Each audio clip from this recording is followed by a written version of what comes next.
அன்புக்குரியவர்களே, ஆண்டவர் இயேசுவின் இனிய திருப்பெயரில் உங்களை அன்போடு வாழ்த்துகின்றேன். இயேசுவின் ஆளுமை என்னும் தொடரில் இயேசுவின் ஆளுமையின் பல்வேறு பரிமாணங்களை, பல்வேறு தளங்களை பற்றி உங்களோடு நான் பகிர்ந்து வருகின்றேன். இயேசு ஒரு நேர்மையாளர். இயேசு பலராலும் பாராட்டப்பட்டவர். இயேசு நேர்மையாளர் என்பதை அவருடைய எதிரிகள் கூட ஒத்துக்கொண்டார்கள்.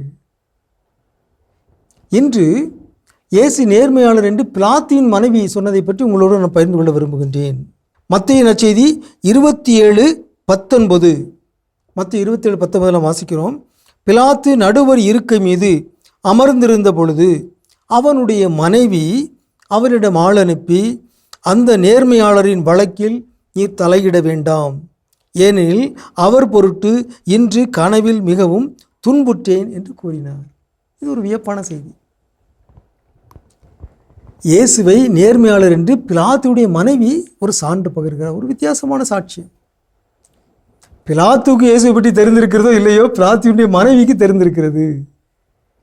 எனவே அரண்மனைக்கும் ஆளுநர் மாளிகைக்கும் இந்த செய்தி சென்றிருக்கிறது. இயேசு ஒரு நேர்மையாளர், இயேசு மெசியா, அவர் கடவுளின் மகன், அவர் ஒரு நல்ல போதகர், அவருடைய வாழ்வில் சொல்லுக்கும் செயலுக்கும் முரண்பாடு இல்லை, அவர் மற்ற போதகர்களைப் போல இல்லை, அவர் மற்ற குருக்களைப் போல அல்ல, அவர் வித்தியாசமானவர், அவர் ஒரு நேர்மையாளர். எனவே அவருடைய வழக்கில் நீர் தலையிட வேண்டாம் என்ற செய்தியை பிலாத்துவின் மனைவி ஆள் அனுப்பி அவரிடம் சொல்லுகிறார் என்பது ஒரு நல்ல ஒரு செய்தி. நல்ல ஆளுமைகள் தங்களுடைய எதிர்களிடமிருந்து கூட பாராட்டை பெறுகின்றார்கள். அதான் அவர்களுடைய ஆளுமை, அதான் அவர்களுடைய வெற்றி, அதான் அவர்களுடைய சிறப்பு. ஆகவே எதிரிகள் கூட இயேசுவிடம் குற்றம் காண இயலவில்லை. இயேசுவே ஒரு முறை சொன்னார், என்னிடம் பாவம் இருக்கிறது என்று யார் உங்களில் சொல்ல முடியும் என்று அவர்களுக்கு அறைகூவல் விடுத்தார். எனவே இயேசுடைய நேர்மையை, இயேசு ஒரு நேர்மையாளர் என்பதை பிலாத்துவின் மனைவியும் அறிக்கையிட்டது இயேசுவின் ஆளுமைக்கு பெருமை சேர்க்கிறது. பிலாத்துவின் பெயரை நாம் நம்முடைய நம்பிக்கை அறிக்கையில் நாள்தோறும் அறிக்கையிடுகிறோம். பொந்திய பிலாத்தின் அதிகாரத்தில் அவர் சிலுவையில் அறையுண்டார் என்று நாம் சொல்கிறோம். அவரோடு பிலாத்துவின் மனைவியும் ஒரு சிறப்பை பெறுகிறார்.